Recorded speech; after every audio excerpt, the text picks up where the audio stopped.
Speed பெட்ரோலுக்கும் normal பெட்ரோலுக்கும் என்ன வித்தியாசம்? ஒவ்வொரு நிறுவனத்துக்கு ஏற்ற மாதிரி அவங்களோட பேரை மாத்தி வச்சிருப்பாங்க, ஸ்பீடு, பவர், எக்ஸ்ட்ரா பிரீமியம் அப்படின்னு. ஆனா இதுக்கான காமனான பேர் என்னன்னு பாத்தீங்கன்னா ஹையர் ஆக்டேன் பெட்ரோல்.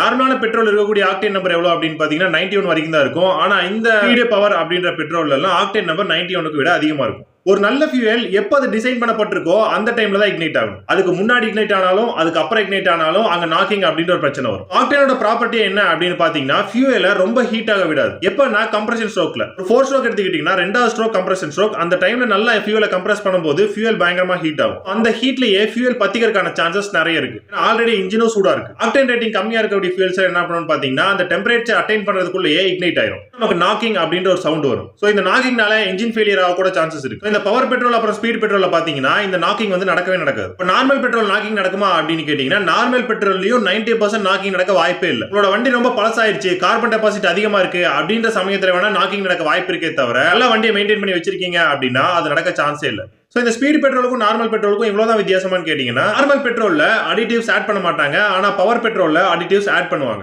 இந்த அடிட்டிவ்ஸ் என்ன பண்ணும் அப்படின்னு பாத்தீங்கன்னா நம்மளோட என்ஜினை கிளீன் பண்ணும். அங்கங்க சின்ன சின்னதா கார்பன் டெபாசிட் ஆயிருந்துச்சு அப்படின்னா அந்த கார்பன் டெபாசிட் எல்லாம் இது கிளியர் பண்ணிரும். அதுக்கான அடிட்டிவ்ஸ் எல்லாம் ஆட் பண்ணிருப்பாங்க. நான் நார்மல் பெட்ரோல் யூஸ் பண்ணட்டுமா இல்ல பவர் பெட்ரோல் யூஸ் பண்ணட்டுமான்னு கேட்டீங்கன்னா உங்க என்ஜின் எதுக்காக மேனுஃபேக்சரிங் பண்ணப்பட்டது அப்படின்றத தெரிஞ்சுக்கோங்க. நார்மலா டே டு டே லைஃப்ல யூஸ் பண்ணக்கூடிய நார்மலான பைக்ஸ் எல்லாமே பாத்தீங்க அப்படின்னா நார்மல் பெட்ரோலுக்காக டிசைன் பண்ணப்பட்டது தான். ஆனா மோஸ்ட்லி சூப்பர் பைக்ஸ் எல்லாம் பாத்தீங்க அப்படின்னா பவர் பெட்ரோலுக்காக தான் டிசைன் பண்ணிருப்பாங்க. நார்மல் பைக்லயும் நீங்க பவர் பெட்ரோல் போட்டு ஓட்டலாம். அதனால ஏதாவது டிஃபரன்ஸ் இருக்குமா அப்படின்னு கேட்டீங்கன்னா டிஃபரன்ஸ் இருக்கும், ஆனா உங்களால அதை உணர முடியாது. ரொம்ப கம்மியான டிஃபரன்ஸ் இருக்கிற காரணத்தினால உங்களுக்கு பவர் பெட்ரோலுக்கும் நார்மல் பெட்ரோலுக்கும் உங்களோட நார்மலான பைக்ல வித்தியாசம் தெரியாது. அதுவே சூப்பர் பைக்ல நீங்க நார்மல் பெட்ரோல் போட்டீங்க அப்படின்னு வைக்கல, அங்க உங்களுக்கு நிறைய டிஃபரன்ஸ் தெரியும். இந்த ரேசிங் ட்ராக்ல ஓட்டுற பைக்ஸ் எல்லாம் பாத்தீங்கன்னா அவங்க செகண்ட்ஸ்ல கவுண்ட் பண்ணி வண்டி ஓட்டிட்டு இருப்பாங்க. செகண்ட்ஸ்ல மில்லி செகண்ட்ஸ்ல அவங்க எல்லாம் ஜெயிக்கிற மாதிரி இருக்கும். ஆனா உங்க வண்டி நாக்கிங் ஆகல, நல்ல கண்டிஷன்ல இருக்கு அப்படின்னா அதுக்கு நீங்க பவர் பெட்ரோல் யூஸ் பண்றது எக்கனாமிக்கலா உங்களை பாதிக்கும். கடைசியா அந்த பவர் பெட்ரோலுக்கும் நார்மல் பெட்ரோலுக்குமான மந்திரம் என்ன அப்படின்னு பாத்தீங்கன்னா சரியான பைக்குக்கு சரியான ஃபியூயல். அப்புறம் இதை தெரிஞ்சுக்கணும் அப்படின்னு நினைக்கிற ஒரு ஃப்ரெண்டுக்கு இந்த வீடியோவை ஷேர் பண்ணுங்க.